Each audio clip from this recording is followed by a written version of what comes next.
Today I want to talk about paralysis of analysis, which the definition of paralysis, I'll put it right up here, is, your inability to move. The inability to move, excuse me.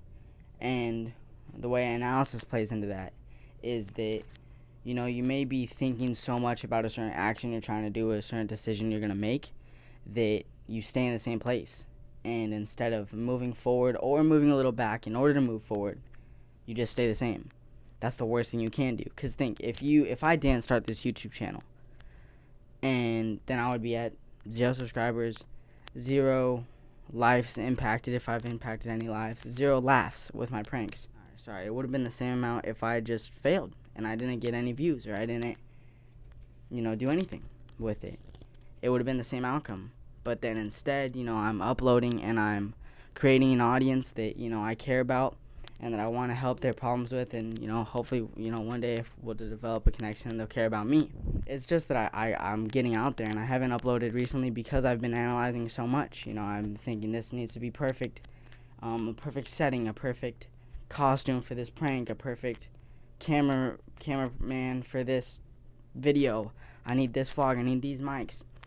It's a numerous amount of things that I could need perfect. But it's not going to all happen at once because nothing's ever going to be perfect.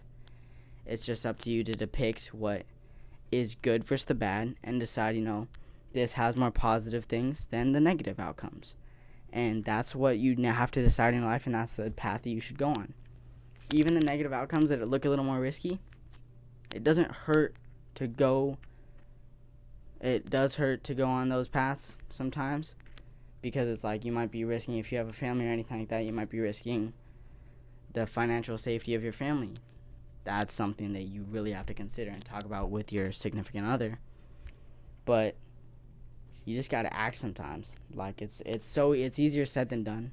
For me, especially as, I'm not an adult or whatever, and I don't have as much responsibilities. Like I don't have a family or anything like that. Or what? I'm not Batman, but I do have a family. Not like a family of my own. I'm yapping so much, but you just gotta act.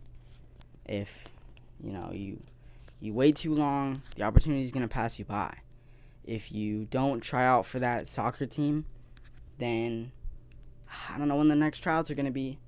But if you did, you made it. You're doing great. Congratulations, you're on the World Cup team now, or the national team. But then if you didn't try out, and say you didn't make it, if you didn't make it, you'd be at the same place if you didn't try out.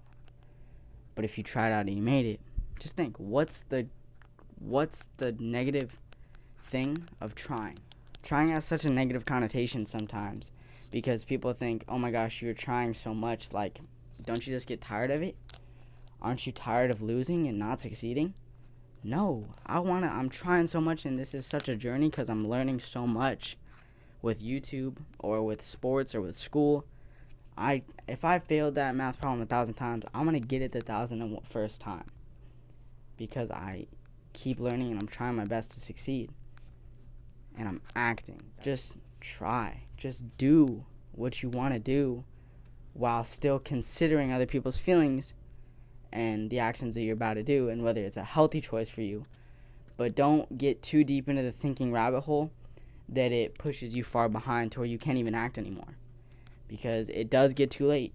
The opportunity passes you by. New opportunities will come, but that opportunity will pass you by. It's not impossible for it to come back, but it's very unlikely. So, for any of you who need this and are still here, ask out that girl. Try out for that team. Apply to that job. The worst thing that could ever happen is no.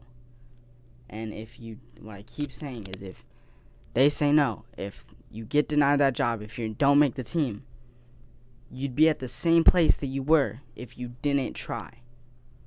So what's the worst in trying? Peace. Stay positive. Keep God number one. Also, comment down below if you'd like. I feel so weird saying comment down below. But next video is going to be talking about why Spider-Man's the best superhero of all time. And also why Andrew Garfield's the best Spider-Man. Just a Spider-Man video. If you like any other movies, such as Revenge of the Sith, anything like that, I'll happily argue why, even though Revenge of the Sith is amazing. I will happily argue why The Amazing Spider-Man is better. But peace. Keep down, number one.